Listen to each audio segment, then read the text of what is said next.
আপনাদেরকে একটা গুরুত্বপূর্ণ সংবাদ শেয়ার করতে চাই। সেটি হলো, আমাদের প্রতিবেশী রাষ্ট্র ভারত সরকার শেখ হাসিনাকে অবতরণ করার সুযোগ দেয়নি, তার হেলিকপ্টারকে ফেরত পাঠিয়েছে। আমি দায়িত্ব নিয়ে বলছি, বিমান বাহিনী সূত্র আমাকে একটু আগে নিশ্চিত করেছে উনি ক্যান্টনমেন্টের ভিতরে আছেন। আপনারা যেভাবে হোক ওনাকে আটক করুন এবং ওনার এই যে 15.5 বছরের গুম খুন, এই গুম খুনের হিসাব এবং শাস্তি নিশ্চিত করুন। আপনারা যে যেখানে আছেন, আপনারা এই আমার ভিডিওটি ছড়িয়ে দিন, আমার এই ভয়েসটি ছড়িয়ে দিন, যাতে ছাত্র জনতা সবাই জানতে পারে যে খুনি হাসিনাকে ভারত ফেরত পাঠিয়েছে। খুনি হাসিনা ভারতে অবতরণ করতে পারেনি, তার হেলিকপ্টারকে অবতরণ করতে দেওয়া হয়নি, সে এখন ক্যান্টনমেন্টে আছে।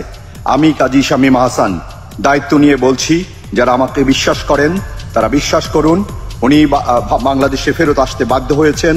ওনার হেলিকপ্টারকে অবতরণ করতে দেওয়া হয়নি, ওনাকে রিটার্ন পাঠিয়ে দেওয়া হয়েছে। উনি যে বাহন নিয়ে গিয়েছিলেন ভারতীয় ইয়েতে, সেটাকে ফেরত দেওয়া হয়েছে। এটি বিমান বাহিনীর একটি সূত্র নিশ্চিত করেছে। আপনারা খবর নিন, আপনারা ওনাকে আটকের চেষ্টা করুন, ওনাকে জীবিত অথবা মৃত যেভাবে পারেন ওনাকে আটক করুন। ওনার সাথে আমাদের হিসাব আছে, সেই হিসাব আমাদের বুঝে নিতে হবে। ওনার সাথে হিসাব আছে, এটা আমাদের যৌক্তিক হিসাব। এই হিসাবকে এড়ানোর কোনো সুযোগ নেই, কোনো ছাত্র জনতার সুযোগ নেই। আপনারা ওনাকে আটকের ব্যাপারে সবাই মিলে চেষ্টা করুন। সেনাবাহিনী, নৌবাহিনী, বিমান বাহিনীর ভাইদের বলছি, একজন খুনিকে এভাবে ছেড়ে দেওয়া কোনো বিশ্বস্ততার পরিচয় নয়। আপনারা যদি সত্যিকারে বিশ্বস্ত হয়ে থাকেন, খুনি হাসিনা এবং হাসিনার সকল সহযোগীকে গ্রেপ্তার করুন।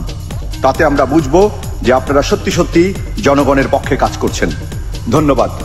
আমার এই ভিডিওটি